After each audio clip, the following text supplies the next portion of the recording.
Alright, so today we are going to learn about IP addresses. Specifically, we are going to cover public IP, private IP, and elastic IP. Before we proceed forward, let us first understand what actually IP is, right? So, IP stands for Internet Protocol, and protocol are this set of rules and regulations that we need to follow, right? So, over the internet, what are the rules and regulation? Here, it is acting as an identity of an user of a device, right?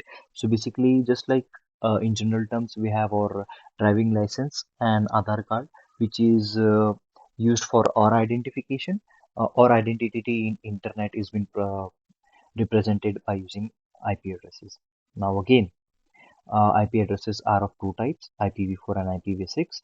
Okay, IPv4 still is used in it is a common format which is used online. However, IPv6 is newer as compared to IPv4 and it solves the problem related to IoT, right? IPv4 allows 3.7 billion different addresses in the public space. Okay, so basically you can say your identity in internet is your IP address, right? So yeah, let's not move forward. So IP, public IP. So public IP is the IP which is used for your traceability over the internet, which is used for reachability over the internet. Okay, it is globally unique and can be geolocated easily, right? It is used for tracing purpose. Basically, you can say it is one of the functionality that public IP can be used for. Secondly is private IP. So what private IP is, it means that the machine only can be identified on a private network and it can be unique across private networks. So let's say you have two VPCs which you have configured. So the IP address which are used in VPC1, you can also use the same IP in a VPC2, right?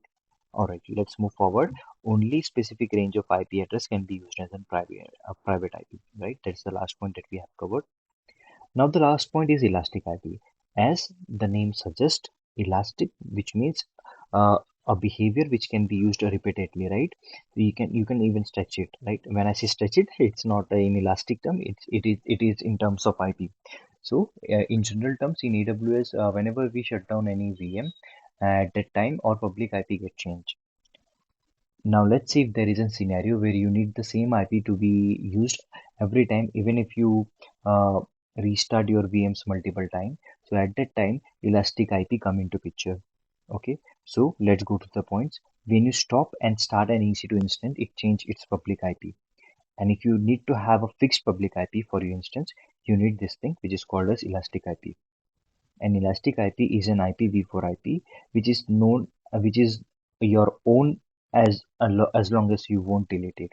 Okay, you can attach it to any instance at a time, and only 5 elastic IP can be associated to one specific AWS account. However, the count can be increased if you just need to request AWS for increasing the count. All right. I hope you got the gist of the IP addresses. So let's now summarize what we learned so far. IP address is the identification identity of our user on an internet. There are two types of IP, IPv4 and IPv6. And further, we learned about public IP, private IP, and elastic IP. Public IP easily accessible over the internet and is globally unique. Private IP is IP which is specified to certain range and is unique to a specific VPC. Third is elastic IP. Elastic IP are used for those VMs where in such scenario it is used in such scenario where the IP are getting changed every time once the instance is getting restarted. So in order to get use of that specific IP, a single IP address throughout, we make use of elastic IP. All right. I hope you got the gist of this video. So see you in the another one. Thank you very much.